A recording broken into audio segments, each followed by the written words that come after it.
Okay.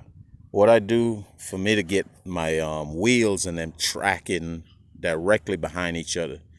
Now, if anybody saw the beginning of this series, you'll know this run here is straight. Every run here is straight for the exception of this one right here. I got it back as much as I could. The part that was bent was actually right here. You can see it's kicked out. That's where it got hit. So I went ahead and redid a patch on it because this side didn't get damaged. This side was good. It's this plate here that got kicked out. So I can't measure off of that side basically for anything.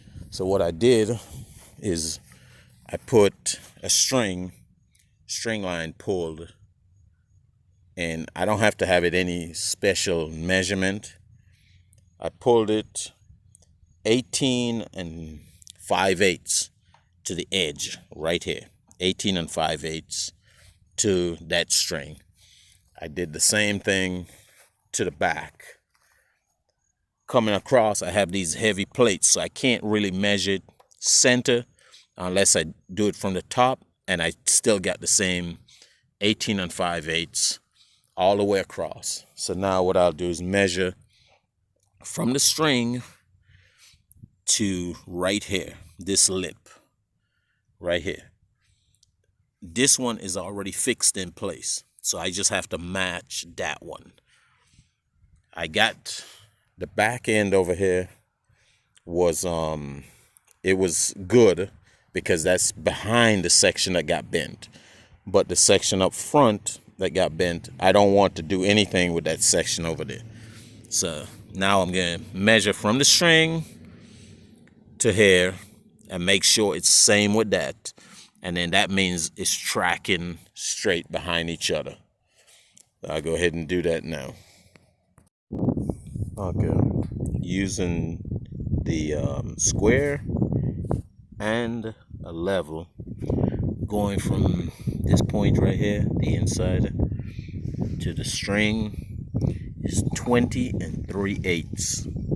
That's on the one that's fixed on the back, and then I did it to the one on the front, double checking it with the level and the square. Both are the same on front and back axles. So now I can go ahead. I have to take those U-bolts out, move them to this side, strap it in, tack it, and then take it out so I can weld it. That's same on the other side too.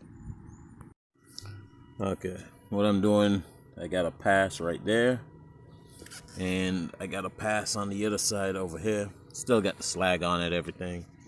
I did this both sides, back and front, and now I need to do back and front on that side. So I'll go ahead and do that. Then I can actually put this thing back together, put on the brakes. All right, I got the bolts in. That's the bolts right there. I had to actually open the hole up a little more because the holes were a little smaller than these bolts. So it'll take me actually a little bit longer to get it on, but that one goes right there. And then I'm gonna do the other side so I can start putting on wheels. The drums are already there with grease, so I just need to put them on afterwards. All right, this one is on. Bolts are nice and tight. This one right there.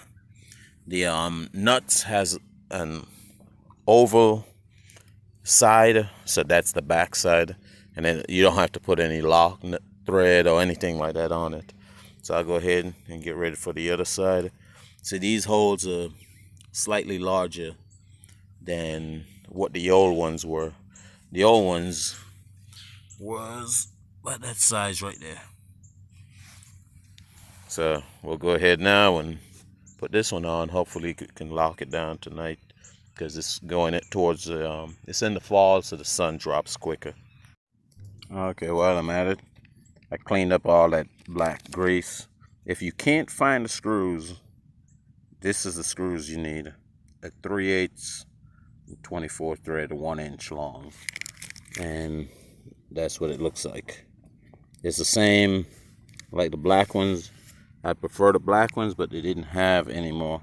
And you use these nuts here, which has a kind of elongated thing. You can see where it's been pressed, that line at the top, and on the other side here they've been pressed, so they give it that kind of oval shape. The other side is perfectly round. So I'm putting this side on now, like I showed. The other side is already on. Mounting this one here, got the U-bolts on, ready to go. All right, it's already getting late. Got on the phone, didn't get a whole lot done, but the back is on permanent.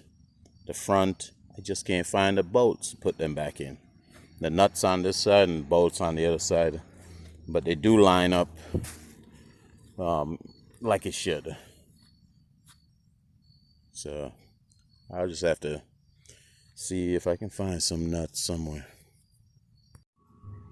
Okay, I got the wheels on, took it for a drive, drove real good. It's not balanced right now because it's missing the 2 foot off the back to make that balance.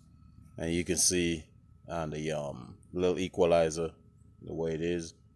Hopefully when I have the back end, it levels it back out where it should be. But it rode real nice. Balance, well, straight in line, rode on. What I normally do is put my wheel on the yellow line or the white line and look and see if this is tracking where I need to track. That's on the straight in line there, and straight in line right there. So it runs nice. So I just have to put this is the for the dovetail. I'll be adding this piece here.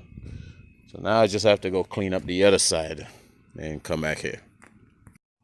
All right, now I'm taking off these anchors that's on the back. There it is. Because since we're making it longer, we don't need the top rail here. That rail is just to hold the wood. And cutting this one out, and then the 2 others, hope they come off as easy as this one at the end here. We'll go ahead and continue doing that. All right, I got all those tabs off. All I did was cut one side and then hit it with the sledge right there, small sledge. Same thing on this one here, cut one side.